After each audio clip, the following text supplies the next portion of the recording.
Hello and welcome to another episode of Cycling, Radsport und Cyclisme.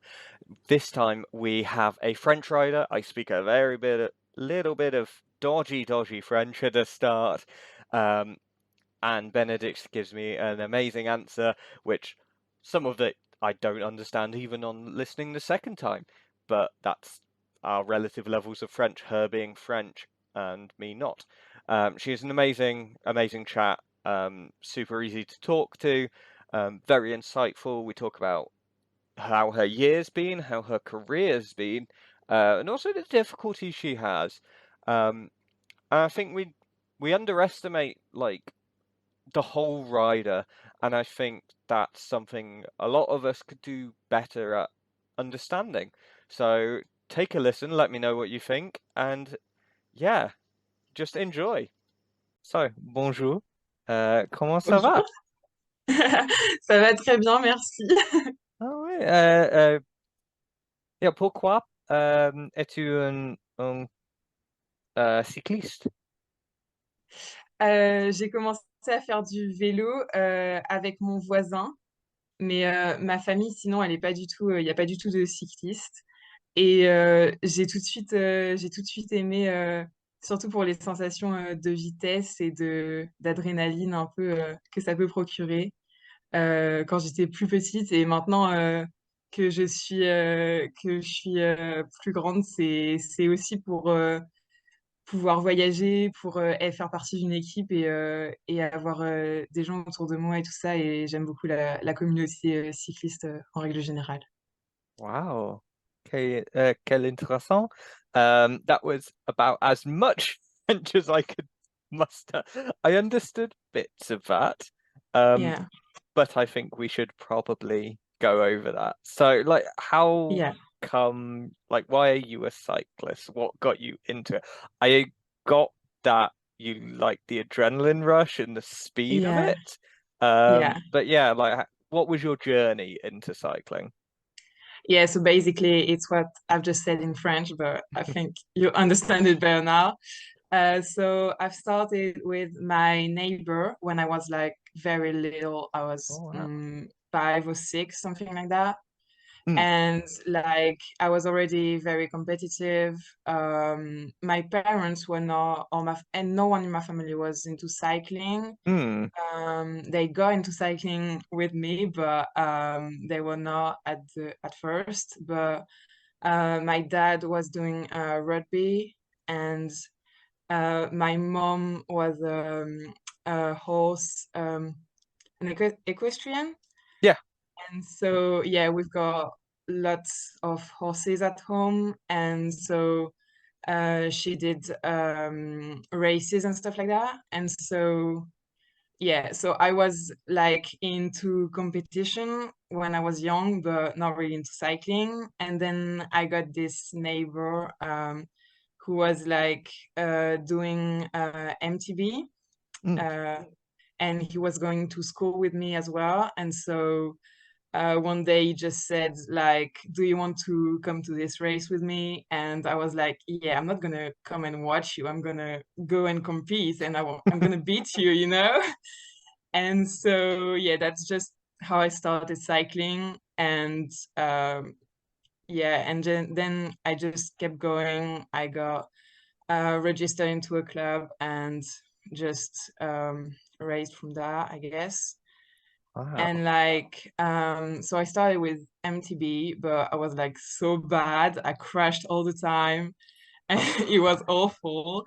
And then I discovered track cycling and road as well, and then I really found what I liked, I guess. Mm, And yeah.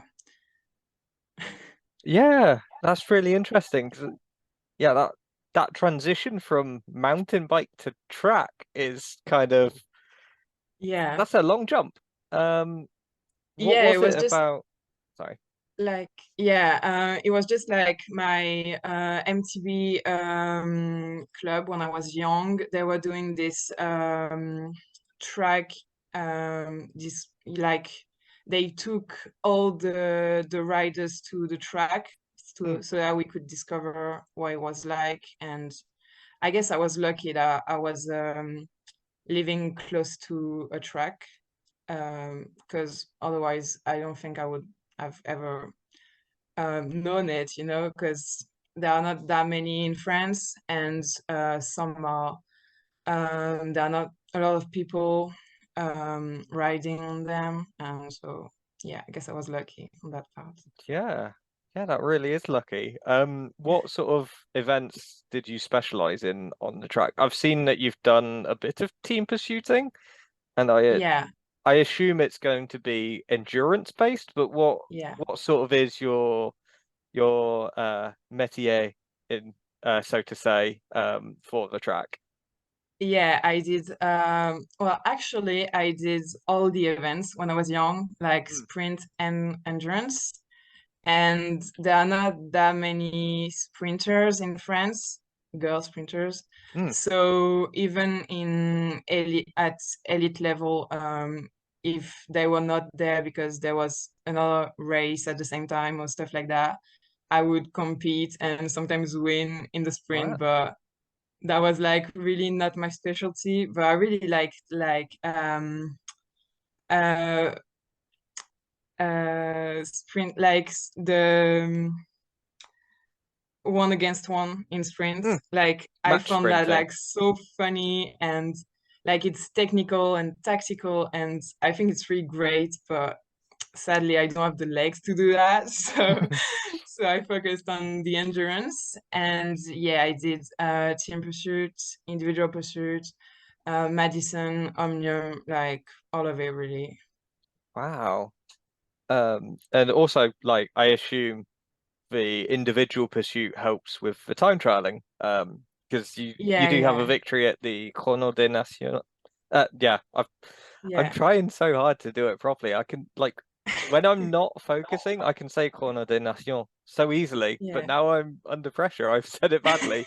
So apologies for that. But if you look at like the palmarès of that race, you've got Yeah, people like Paulina Royackers, you know, Eglantine Reye, who yeah, is, she's incredible at the Tour de France Farm this year. Like some huge names have done that race and won yeah. it, and you're amongst that. Like, is time trialing something that you're really into? Was that just a fortuitous, like, super special day? Like, how was it really?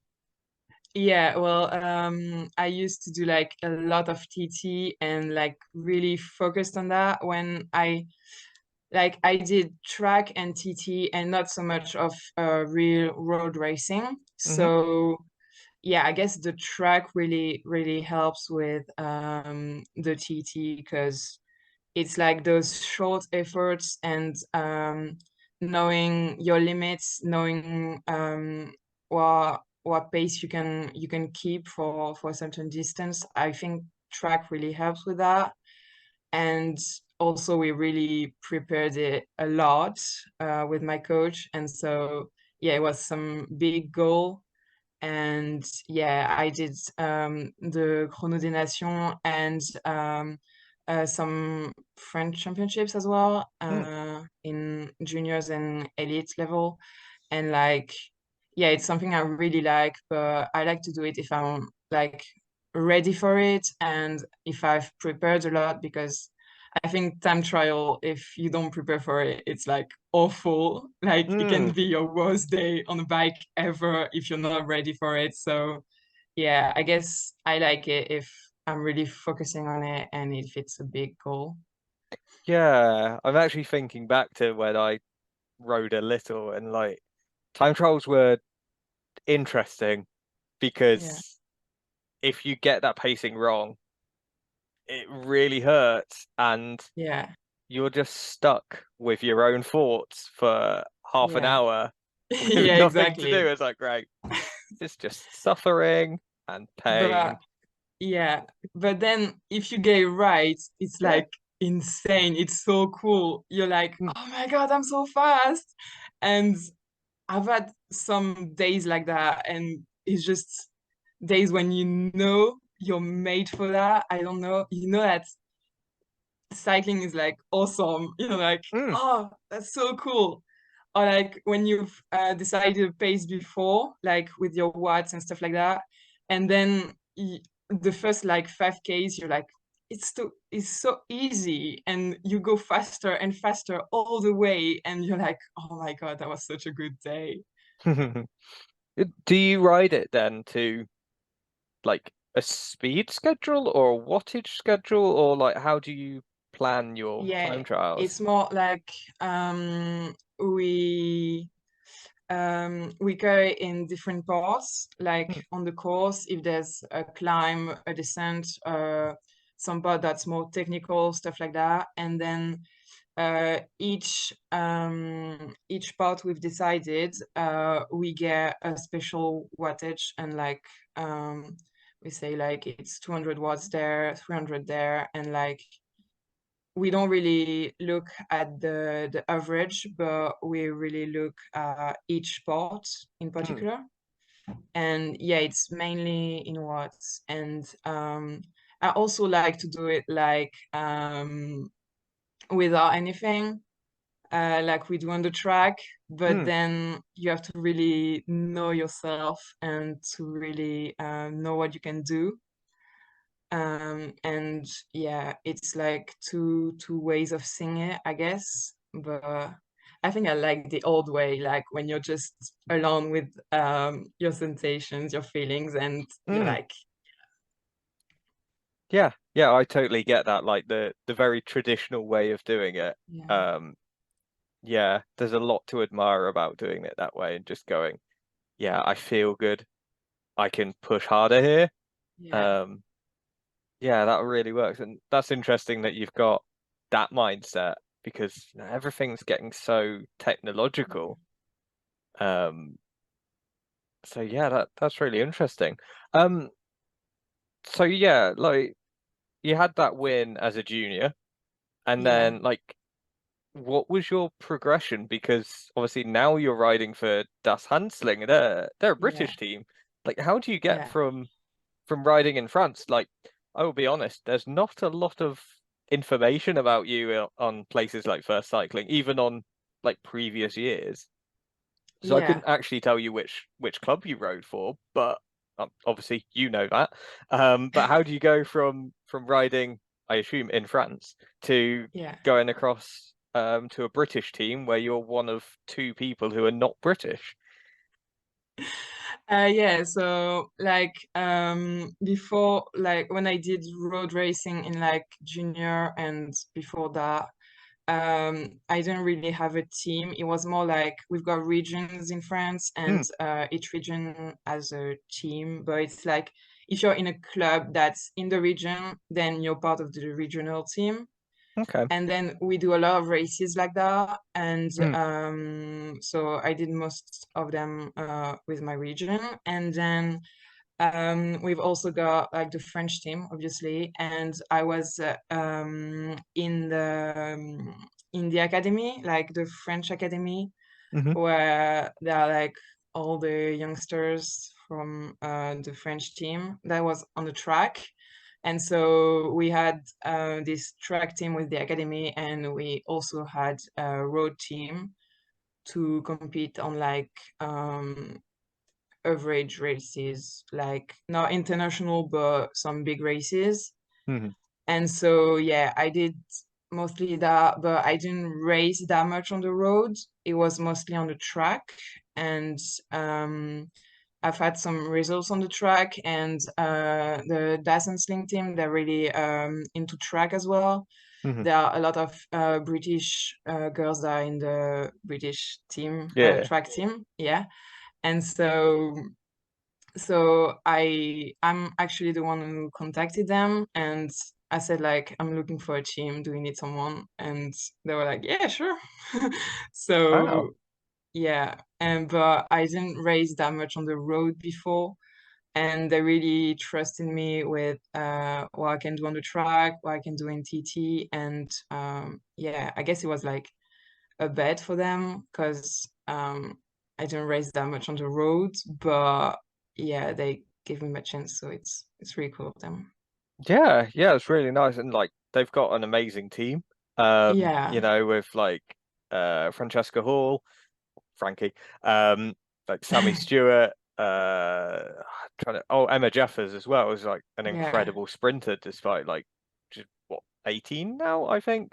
But like she's Yeah, she's incredibly really young. yeah, Yeah. she's really young. I mean, you're you're a Yeah, couple of she's years my older, age, but yeah. Um, but yeah, like it's an amazingly stacked team. So do you feel like do you go into that going, oh my God, there's like so much talent, or do you go, oh, you know, it's just normal, like these are all people, it's just normal for me, you know?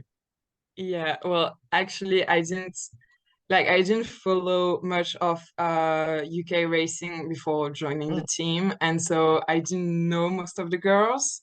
So I didn't feel um like scared or anything because I didn't actually know them. Oh And yeah. now I see I saw after that they're really strong, but then when I joined the team, I didn't know that, and I actually didn't know them except for the girls who were racing track. And I know they were strong, but I raced with them, and I was like, yeah, sure, it's okay. Hmm. But then, yeah, I don't know. Yeah, and how has that been with the team so far? Um, I know we talked a bit briefly Yeah. outside of this, but yeah, what's your take on it? Well, it's a bit hard with being in France and then being like in the UK because it's really expensive to travel there, and yeah, to go to races there, it's like pretty hard when you're from France or from Spain, like Mm. the other girl in the team. But yeah, I guess that's a bit of a problem, but otherwise it's like it's really nice, and I get to practice my English. Yeah. And like yeah, it's been really cool racing with them, going to training camp with them. And it was like the first time I was really in a team like that. I've never been on that level before, and like they're really professional and really they give advice about like really everything about cycling and outside cycling as well, and like it's really cool. Yeah. Yeah, and I don't know, as we said, it is like from what you've said, like I feel like this year's been a bit challenging. Obviously, Yeah, yeah, there is that problem of not being able to go to the UK easily. yeah. Um, what other challenges have you faced? And how do you like, do you think it makes you stronger for having gone through that? Or yeah, what's your take on things? Yeah, well, at the beginning of the season, like March or April, I had COVID, and then it took me a long time to like not be sick anymore to Hmm. recover. And so I missed the first Belgian races, and then I wanted to come back like so bad, and I just like overdid it and burned myself. And yeah, I trained too much, and I had like classes on top of that. Like I'm studying in the university, and so Oh wow. I had a lot of classes, and I've got a part-time job as well, teaching English in like a school. And so yeah, I just did too much. I I slept for like 4 or 5 hours, and yeah, it was just too much. And one day it was yeah, I couldn't stand it anymore, and I looked at my bike and I was like, yeah, I'm not going training. It's like I just can't. Hmm. And I called my psychologist, who's like my mental coach in cycling, but she's a sports psychologist as well. And I called her and I was like, yeah, I'm not feeling good. I want to cry when I see my bike. It's too much, really. And she was like, whoa, stop right there. Yeah. You're gonna talk to me. And then we ended up talking for like hours, and she was like, yeah, you have to be careful, and you cannot keep going like that, because I didn't say anything to anyone, but I was like so tired all the time. And then yeah, I just had to stop and to take care of myself. And yeah, that's just been going for 2 months now, and I still cannot really ride my bike as I would like to. Like it's really hard, and like um my brain is telling me like you should not go because I don't want to live what I did like again Hmm. because it was so hard. And like um I'm not even aware of it all the time, but sometimes I'm like, yeah, I should like I'm just scared and I don't really know why, but then I'm like, yeah, I should just listen to myself. And I guess it's made me stronger in the fact that I listen more to myself, and um know when I'm gonna be ready to start training again, like training for real. Like I'm riding my bike, but I'm not really training. And I want to go back, but I know that I have to listen to myself, that I have to be really careful and to yeah. That's just it. Like listen to my body, listen to my mind, to what I feel. And I think that's really important. And I Hmm. had lost that for a while, and I was just like training like like really stupidly actually, because Hmm. it was not useful to do that much. And like yeah, I think now I'm gonna listen more to myself and go my own pace, I guess. Yeah, yeah, it's kind of that weird thing of like if you've missed some training because of illness, and then you're Yeah, like, okay, well, I better train harder to get back yeah, to fitness. Except you're probably still a little ill at that point, so yeah, it's not making it better. And then you're like, oh, I'm going, relatively slow, yeah, so I've got to train even harder. And you end yeah, up, yeah, I can see how easy it is to get into that situation. It's kind yeah. of scary in a way, um, but also completely understandable. Um, how's the team been through this? Like, how I know you said you reached out to your sports psychologist. Yeah. Like, how have the team responded to that? I assume they know that like you're not in a state to race currently, but obviously, I hope that changes for you and that you can get to a stage where you can have that love for cycling and love for Yeah. racing back. So yeah, how have the team been? Yeah, they have been like really supportive. They've taken me to races like as a Swanee Mm, to just help, because I love racing and I love cycling, and that didn't change. I just didn't like training anymore, mm. and I just couldn't train anymore. And so yeah, they've been so supportive, and yeah, getting me through that. And yeah, like just keeping me in the team even though I didn't race, and that was like so cool them. Yeah, I think that's really great that they've kind of Yeah, keeping you with a purpose here, like and going, oh yeah, you're part of a team though, so come along. yeah. Um, yeah. So what does the future hold? Like, what are your current? Well, do you even know? I guess is more of a Nah, question. I don't really know. I want to go back to track racing this winter. Hmm.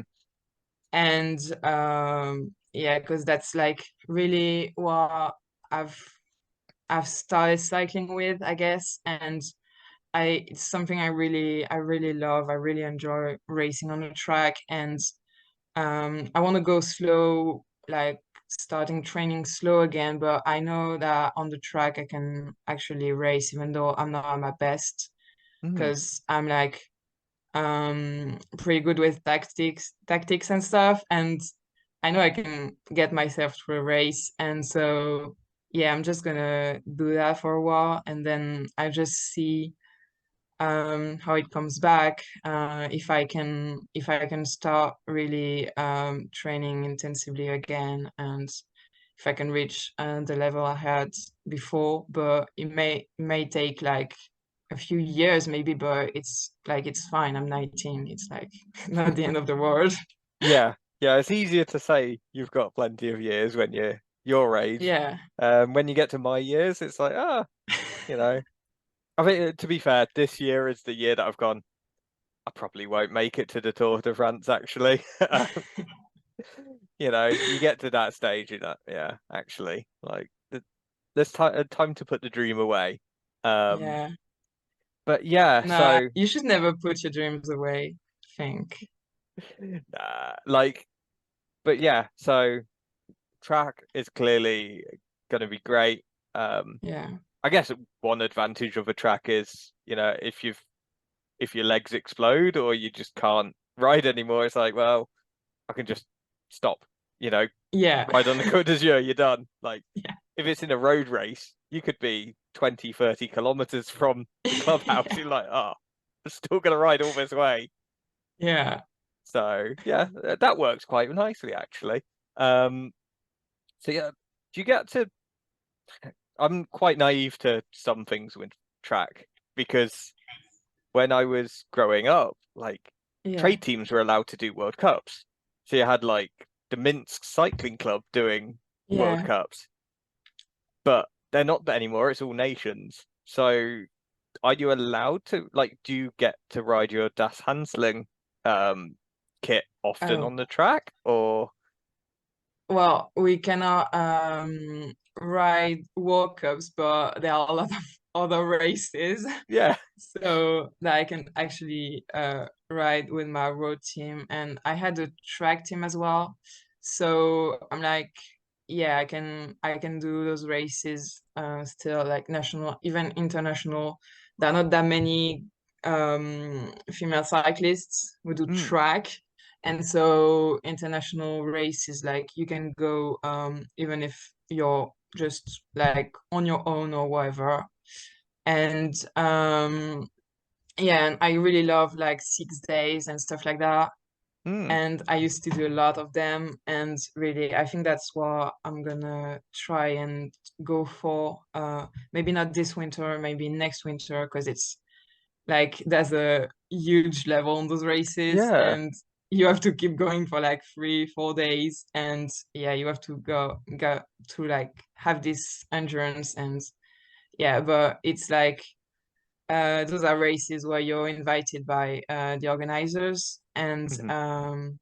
it's all Madison racing almost. So you've got to have like a partner, or they find you a partner. But yeah, it's really great that like I love those races because it's a lot of fun, and you're with someone like for a few days, and you get to know each other. Maybe you didn't know each other before, and yeah, I think it's just so cool. Like this environment, this vibe of six Mm. days is just why I love track in the first place, I guess. Yeah, yeah. I mean, we're fortunate that we can sometimes watch things like the Zegstage the from Ghent or they do the 6 day cups I guess now like as Yeah. London have done one and things like that.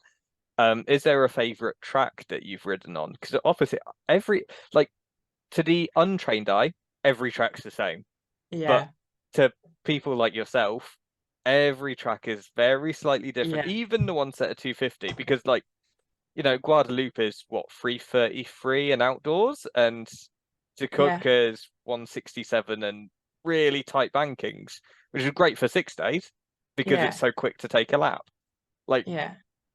but even within that, like ones that are 250 have different characteristics, like a longer Yeah. straight or a tighter banking. So, do you have a favorite track? Yeah, I do. I love the Geneva track. Okay.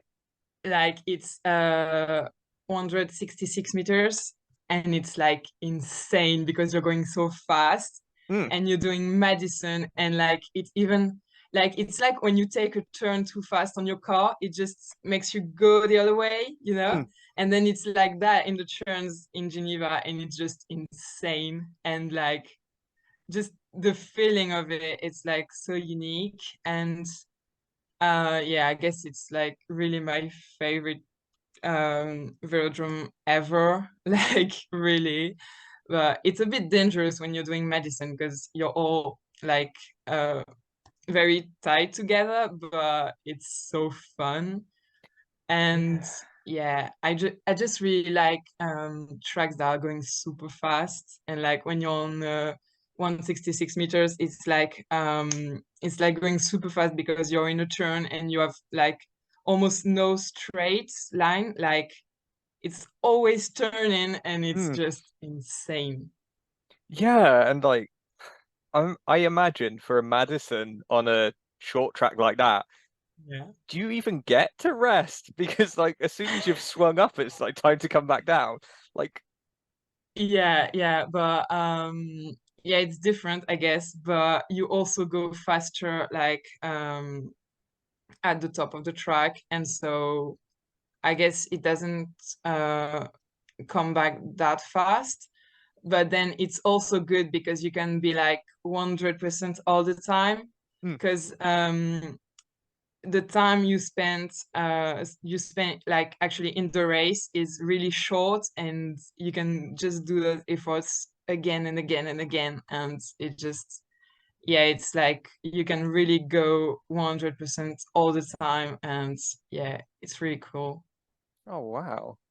Yeah, well, hopefully, well, certainly I'm looking forward to seeing what comes of your track racing this year. Um, and like yeah, just thank you for your time today. And being so open and honest about the difficulties you've had this year. Yeah. And yeah, I can't wait to see what the future brings. Yeah, thank you for like inviting me. And I think it's hard sometimes to talk about like when it's not going well, Hmm. but I think it's also important to do so because like after I've said to a few of my friends that I had some mental health problem and stuff like that, and some girls came to me and they were like, yeah, that happened to me, but I didn't want to share it. Like it was so hard. I was afraid of being judged, stuff like that. And I think it's important that we just talk about it and we don't like it's okay and we don't have to feel shame about it, I think. Yeah, yeah, definitely. Like I think it should be spoken about more, and it's weird because cycling's such a tough sport. Yeah, It's understandable that people would struggle. Like, but equally, like no one wants to let on that they are struggling because they're like, yeah, yeah, they do think they'll be judged, and you know that the internet will go, oh my God, they're struggling, how dare they? Like, no, yeah, like if anyone dares come to someone and be like that, I'm like, no, I'm not having that. Like, yeah, we have no idea what other people are going through, and all the praise to you for speaking so openly, and thank you. yeah, thanks. Well, there you go. I hope you enjoyed listening. I hope you've left me some lovely comments to read. As I said, she's super, super easy to talk to, so engaging, and yeah, um, look forward to some others coming up. We have a world champion, we have a cyclocross extraordinaire. We should have, although I don't want to jinx it by saying, a mountain bike eliminator rider ahead of the worlds that are coming from Indonesia. So look out for all of those episodes coming out soon.